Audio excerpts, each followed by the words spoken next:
commentary. But you know how it go. Give me a second. Escape. Bam. All right, there we go. All right. Yeah, we about to do a live about this guy named Damien. As you can see by the title. Reaction video. Shows that they seek the death penalty. This is the story of Damien McDaniel, a man whose name has become synonymous with terror in Birmingham. In just 14 months, he is... I'm just saying right now, with a name like Damien, you already know he's about to be a wild one. Accused of taking 14 lives, leaving behind a trail of devastation. From mass shootings to targeted assassinations, his crimes have shaken an entire community to its core. Among his victims was Jordan Melton, a young firefighter full of life and promise, gunned down while simply doing his job. Another was Anthony Love Jr., a UPS worker who never made it home after his shift. What drove this relentless spree of violence? Was it a calculated plan, or the actions of a man spiraling out of control? You know I have to interrupt and put my little commentary in. But I think bro was getting into the bag. That's all it was. These seem like high profile cases right here. Not high profile, but these wasn't your average Joes, if you know what I mean. As the details unravel, the truth behind these horrifying crimes may be even darker than we imagined. Welcome to Crime Corner. Subscribe and hit the bell icon for more stories. This story... Oh yeah, and once again, shout out to Crime Corner. And shout out to Spider Loc too.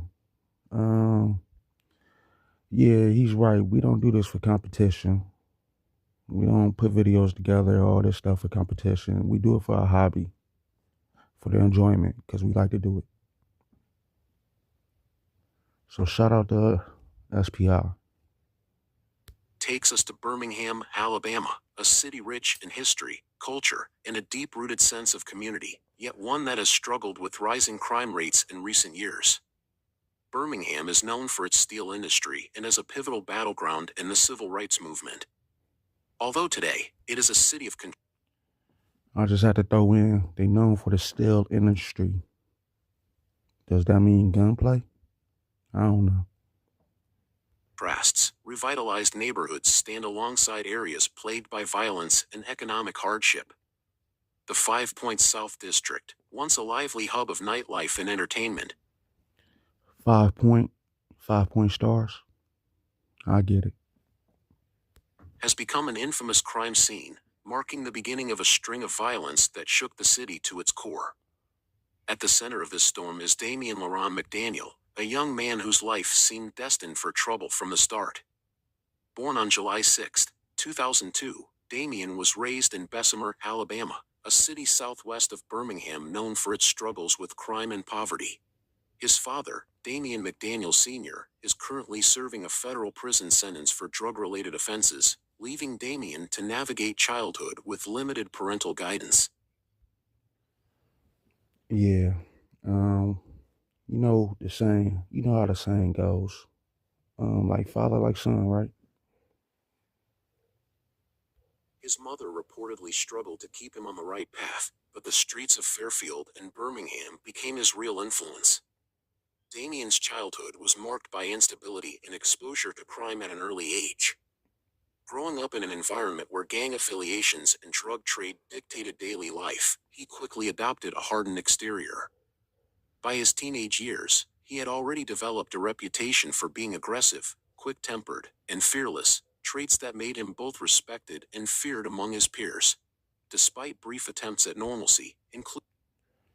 I wonder, was he still talking to his father while doing all this? I guess Pops is in jail. I wonder, was they still communicating? I can imagine Pops from behind bars like, yo, you better put in that work. Nah, this ain't funny though. Beginning attending Fairfield High School, his brushes with the law became more frequent. Damien was known to deal drugs and illegally sell firearms, activities that not only funded his lifestyle but also deepened his connections to organized crime. Social media played a significant role in shaping his persona, with numerous videos surfacing of him flashing weapons, large amounts of cash, and openly boasting about his disregard for authority. In a chilling interview with British documentarian Aaron Singh, Damien openly admitted he felt no empathy for the mother of someone who had been killed, a statement that foreshadowed the horrors to come. Anak was murdered, and obviously their families would be grieving. Yeah, would you have any empathy towards their mothers? Now I'm gonna put the trophy up. I'm gonna put the trophy on the shit. I'm gonna do the same thing to you, so why not do it to them? Why show them compassion when they ain't gonna show your folks no compassion? Basically, saying he ain't sparing shit. For what? They ain't gonna spare me. Gonna put it like Yeah, that. wait. When if their like son end up dead and they come to court, they ain't gonna spare me in the courtroom. Hey, I know they it gonna want my ass shot. Nah. Here's why you should definitely publish your book. I believe. Oh, yeah. And once again, I probably didn't say this, but yeah, I'm a broke NIGGA. Yeah, so y'all gonna see commercials. This quote by Toni Morrison sums it up. Described by those who knew him as manipulative, calculating, and prone to sudden violence, Damien was never one to back down from a challenge. Friends and former associates recall that he thrived on power and control, often using intimidation to get what he wanted. While he had no children of his own, his influence over younger members of his circle was undeniable. He was both an instigator and a leader in the criminal underworld. At first glance, Damien might have appeared as just another young man from a troubled background, but those closest to him knew better. His lack of remorse, his obsession with firearms, and his willingness to resort to violence over the smallest disputes made him a dangerous figure long before he was ever accused of murder. What started as small-time crimes escalated into something far more sinister, leaving a trail of devastation across Birmingham. Over the course of 14 months, Damien McDaniel, a 22-year-old man from Bessemer, Alabama, allegedly carried out a series of killings that left 14 people dead and several others wounded. Over 14 months? That's a year and 2 months. Over a year. 2, 4, 6, 8, 10. Will he be called a serial killer? What began as isolated incidents soon turned into a horrifying pattern of violence, involving mass shootings, targeted assassinations, and murder-for-hire schemes. Authorities have spent more than a year piecing together the evidence that ultimately linked Damien to these crimes. His violent spree began in July 2023 with the murder of a firefighter inside a Birmingham fire station. Over the following months, the body count grew, and the community of Birmingham found itself trapped in a nightmare of fear and grief. The first known murder tied to Damien took place on July 12, 2023, at Fire Station 9 in Birmingham's Norwood neighborhood. Firefighters Jordan Melton and Jamal Jones were performing their morning routine when an armed man entered through an open bay door and began firing. Both firefighters were critically wounded and rushed to UAB Hospital. Jones survived, but 5 days later, on July 17, 2023, Melton succumbed to his injuries. His death deeply affected the city, with Birmingham Mayor Randall Woodfin describing him as a young man full of life, love for sports, and an infectious sense of humor. I don't know, but I probably missed a part because I was wondering how many times did he shoot old boy? I mean, was he in critical condition? It shows no there's no clarity, no you know what I'm trying to say. Never mind. The violence continued into the next year. On January 10, 2024, at approximately 2 a.m., police responded to a shooting in Oak Ridge Park. Officers found 21-year-old Mia Nixon lying in the driveway of her home with a fatal gunshot wound. She was pronounced dead at the scene. Investigators determined that Nixon had been outside when she was ambushed. Authorities charged Damien with her murder, adding yet another name to the growing list of victims. On April 9, 2024, another tragedy struck when Anthony Love Jr., a UPS employee, was killed outside his workplace. Love had just ended his shift and was walking to his car when he was gunned down. Witnesses described the attack as swift and deliberate. All right, so right now it's starting to sound like he was a hitman. He was getting paid. He was getting that bad. I'm not saying it's a good thing, though. Police confirmed the killing was a murder for hire, charging Damien along with 41-year-old Charles Nance. A statement from UPS expressed condolences and assured full cooperation with law enforcement. This incident raised questions about the motive behind Damien's actions, with speculation that some of the killings were ordered hits rather than random acts of violence. Another horrifying mass shooting occurred on July 13, 2024, at Trendsetters Lounge, an event center in Birmingham's Norwood area.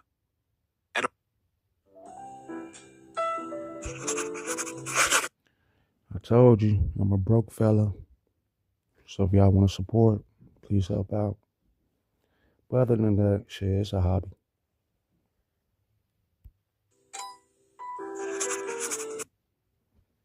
At approximately 11:08 p.m., shots were fired into the venue during a birthday party, causing panic and chaos. Police arrived to find 39-year-old Stevie McGee dead on the sidewalk. Inside, they discovered 42 years old, Markeisha Gettings, and 56 years old, Angela Weatherspoon, also deceased. 24-year-old Lorandus Anderson succumbed to his injuries later at UAB Hospital. 11 other victims also sustained injuries. Investigators believe the shooting was a drive-by attack following an altercation inside the venue. Damien was again linked alongside 27 years old, Hatarius Woods, with capital murder of multiple victims and first-degree assault for those injured. On August 13, 2024, another violent incident unfolded in Vice Hills, a housing community in North Birmingham.